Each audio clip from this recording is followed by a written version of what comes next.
बड़ी हलचल मची हुई है कल से वीडियो आने के बाद से। ये वीडियो पहले कहाँ पर थी, कुछ टाइमिंग के ऊपर बड़ा एतराज कर रहे हैं अपोजिशन जमातें कि ये पहले कहीं पर थी और अब अचानक से आ गई। और दूसरा ये भी शो किया जा रहा है कि शायद ऐसे मौके पर रिलीज करके इदारों को दबाव में लाने की कोशिश की जा रही है। मजीद फर्दर क्या एक्शन होने जा रहा है, क्या आपका कमेंट है इस वीडियो पे? पहली चीज तो मुझे बड़ा अफसोस से कहना पड़ता है कि जो भी ये सवाल कर रहे हैं उनको सबसे पहले तो एक सवाल करना चाहिए कि क्या यहाँ सियासतदानों के ज़मीरों का सौदा होता है या नहीं होता। सवाल तो ये है, क्या पैसा चलता है लोगों के ज़मीर खरीदने पे, रिश्वतें देने पे, और वो लोग जो कि मुल्क की लीडरशिप है, यानी आपके एमपीज और ये जो आपके सेनेटर्स हैं, ये मुल्क की लीडरशिप है।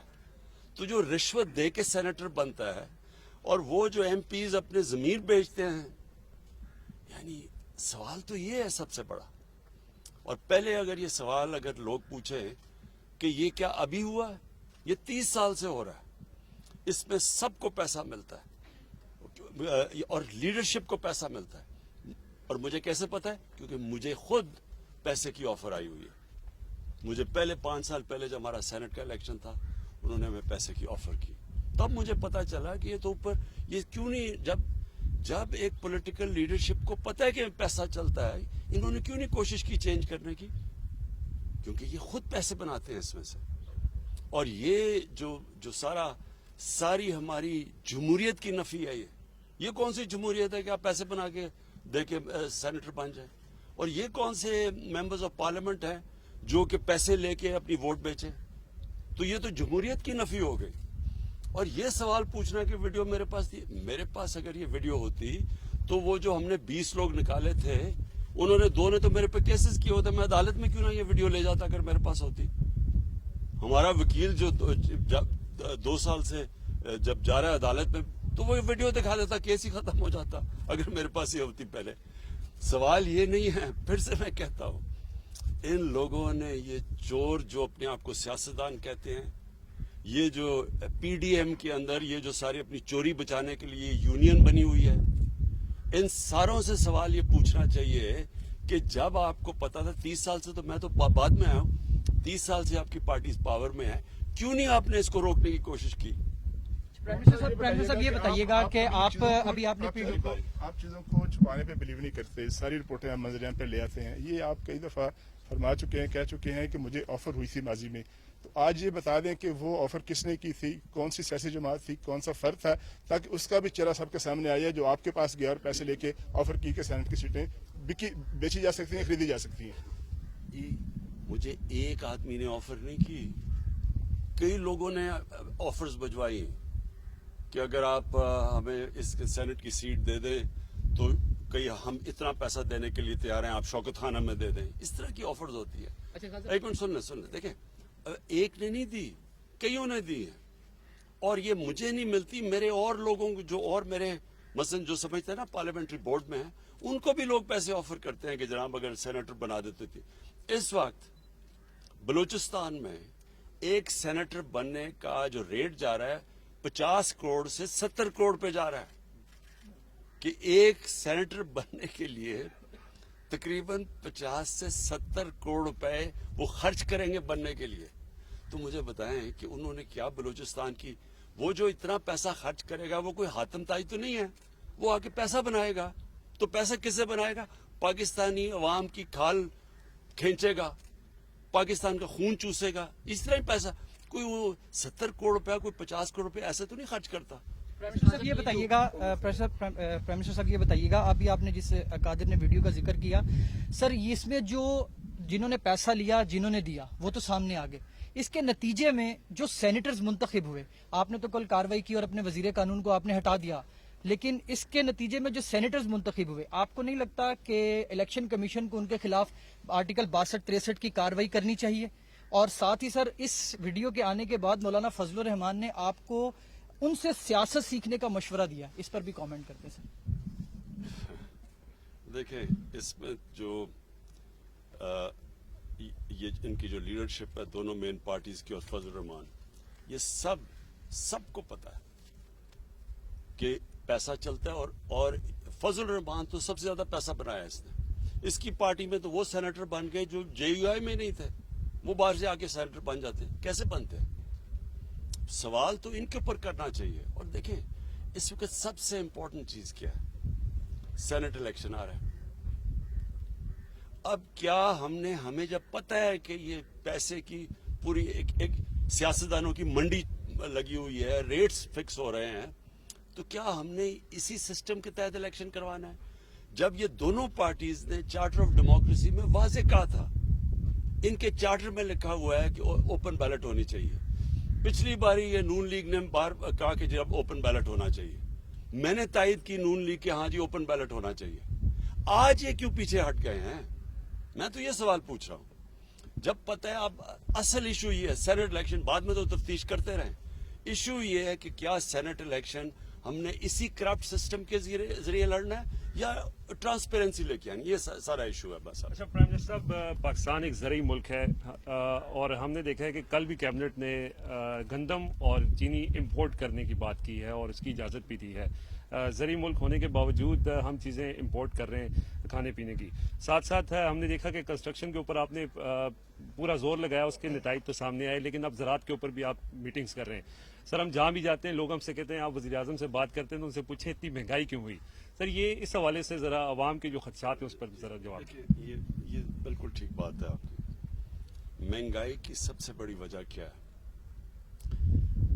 जब रुपया गिरता है, जब डॉलर के मुनिस्बत रुपया गिरता है, तो वो महंगाई बढ़नी होती है। क्यों? सारी चीजें जो बाहर से आप आती है वो महंगी हो जाती है।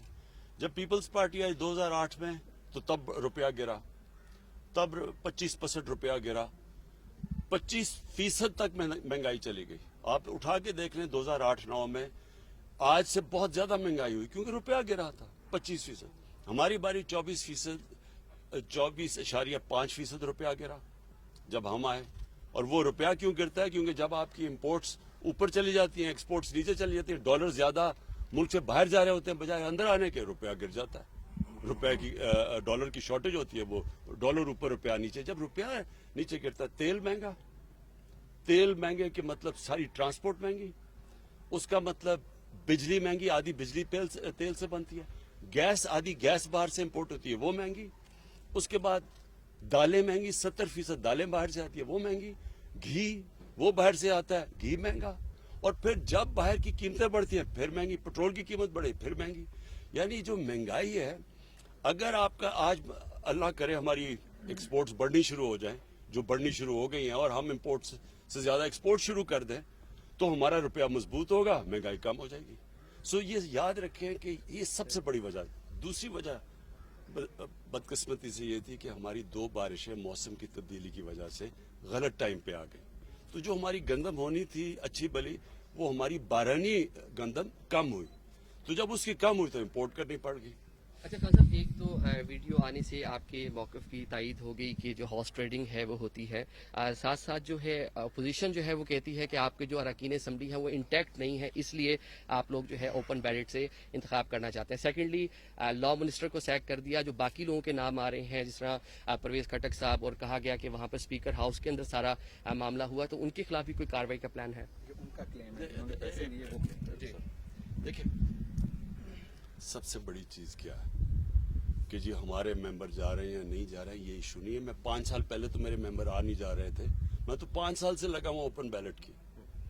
मैं तो जब ये नून लीग ने कहा कि ओपन बैलेट होनी चाहिए, मैंने तो तब तायद की इनकी।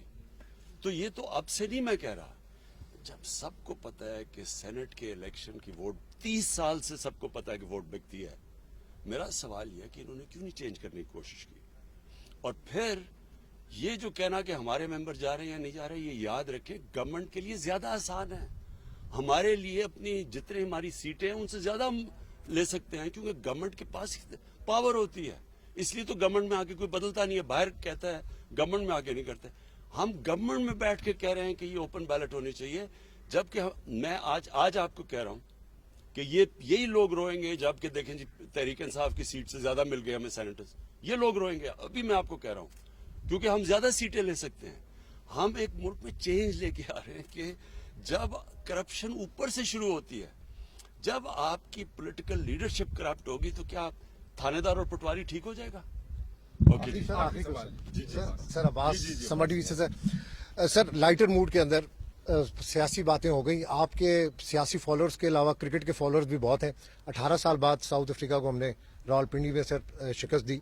टीम पूरा साल बहुत सारी क्रिकेट उससे खेलनी है। सर कुछ तवज्जो दे रहे हैं सर? मईशत के ऊपर भी आपको अपडेट्स मिलती होंगी, क्रिकेट के ऊपर भी अपडेट्स मिलती होंगी, तो क्या समझ रहे हैं कि सर बेहतरी की तरफ हम जा रहे हैं? पूरा साल पाकिस्तान के अंदर सबसे ज्यादा क्रिकेट है, इट्स अचीवमेंट। देखिए सच आपको बताऊं तो मुझे क्रिकेट के ऊपर कोई ज्यादा टाइम नहीं, बल्कि मैंने मैच भी नहीं देखा। मुबारक तो टीम को देता हूं, लेकिन मुझे मैच देखने का मौका नहीं मिला। लेकिन मैं आपको एक चीज कहना चाहता हूं, जो बुनियादी स्ट्रक्चर है पाकिस्तान क्रिकेट का वो ठीक कर लिया। जो मैं बड़ी देर से कह रहा था कि इलाकाई क्रिकेट होनी चाहिए, ये ठीक हो गई। अब इसमें से वो पाकिस्तानी टीमें बनेंगी जो कि वर्ल्ड बीटर्स होंगी। अभी तक हम अच्छी टीम है, हम वर्ल्ड बीटिंग टीम नहीं बन सके अभी तक। उसकी वजह यह है कि हमारा जो बुनियादी क्रिकेट स्ट्रक्चर था वो गलत था। हिंदुस्तान ने अपना स्ट्रक्चर ठीक कर लिया है। हिंदुस्तान एक दुनिया की बेहतरीन टीम बनती जा रही है। हमारा स्ट्रक्चर क्योंकि ठीक नहीं है, हमारा टैलेंट ज्यादा है, मेरे हिंदुस्तान से बहुत ज्यादा टैलेंट है यहाँ, लेकिन हम जो हमें जिस तरह की परफॉर्मेंस देनी चाहिए वो हम नहीं दे सकते। तो असल चीज ये है कि जो बुनियादी स्ट्रक्चर है वो ठीक करें, वो इन्होंने ठीक कर लिया। अब इसके ऊपर बिल्ड करेंगे, थोड़ा टाइम लगता है, जो टैलेंट पॉलिश होने में 2-3 साल लगते हैं, लेकिन इंशाल्लाह हमारी टीम वर्ल्ड